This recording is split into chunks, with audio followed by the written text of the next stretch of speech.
తెలంగాణ నేల ఇప్పుడు బంగారు పంట పండిస్తోంది. ఒకప్పుడు కష్టాల కడలిలో ఓలలాడిన రైతు నేడు తన భూమి విలువ చూసి సంబరపడుతున్నాడు.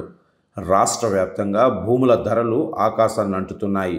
ఒకప్పుడు లక్షల్లో పలికిన ఎకరం నేడు కోట్లలో పలుకుతోంది. హైదరాబాద్ మహానగరంలో కోకాపేట, గచ్చిబౌలి వంటి ప్రాంతాల సంగతి చెప్పనక్కర్లేదు. అక్కడ ఎకరం భూమి ఏకంగా 90 కోట్ల రూపాయలకు పైగా పలుకుతోంది. ఇక నగర శివార్లలో సైతం 50 కోట్లకు తక్కువ లేదు. ఇంతటి విలువైన భూముల్లో చాలా వరకు రైతులు వ్యవసాయం చేస్తూ ఉండటం నిజంగా విశేషం. కళ్ళెదుటే కోట్ల రూపాయలు కనబడుతున్నా తమ భూమిని అమ్ముకోవటానికి చాలామంది రైతులు వెనుకాడుతున్నారు. తమ పంటకు సరైన మద్దతు ధర రాకపోయినా, పెట్టుబడి కోసం డబ్బులు లేక ఇబ్బందులు పడుతున్నా, కనీస అవసరాలు తీరని దుస్థితి ఎదురైనా తమ భూమిని మాత్రం వదులుకోవటానికి సిద్ధంగా లేరు.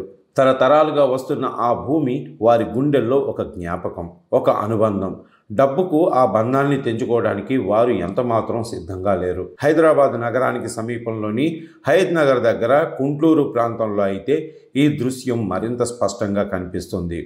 రహదారి పక్కనే ఉన్న భూములకు కోట్లలో ధర పలుకుతున్నా అక్కడి రైతులు మాత్రం తమ పొలాలను అమ్ముకోవటానికి ఏమాత్రం ఆసక్తి చూపడం లేదు. వారసత్వంగా వచ్చిన ఆ భూమిని వదులుకోలేక వ్యవసాయంపై ఉన్న మక్కువతో నేటికి వరి పంటను సాగు చేస్తూ ఆ నేలను పచ్చదనంతో నింపుతున్నారు. కొంతమంది రైతులు తమ పొలాలను అమ్ముకున్నారు. అక్కడ ఇప్పుడు పెద్ద పెద్ద భవంతులు వెలిశాయి. ఒకవైపు సిమెంట్ జంగిల్, మరోవైపు పచ్చని పంట పొలాలు కనువిందు చేస్తున్నాయి. డబ్బు కళ్ళ ముందు కనబడుతున్న తమ భూమిని అమ్ముకోకుండా వ్యవసాయాన్ని నమ్ముకున్న ఆ రైతుల గురించి తెలుసుకున్న వారంతా వారిని మనస్ఫూర్తిగా అభినందిస్తున్నారు. వీళ్లే నిజమైన రైతన్నలు, భూమి మీద ప్రేమ అంటే ఇదే అంటూ వారిని కొనియాడుతున్నారు.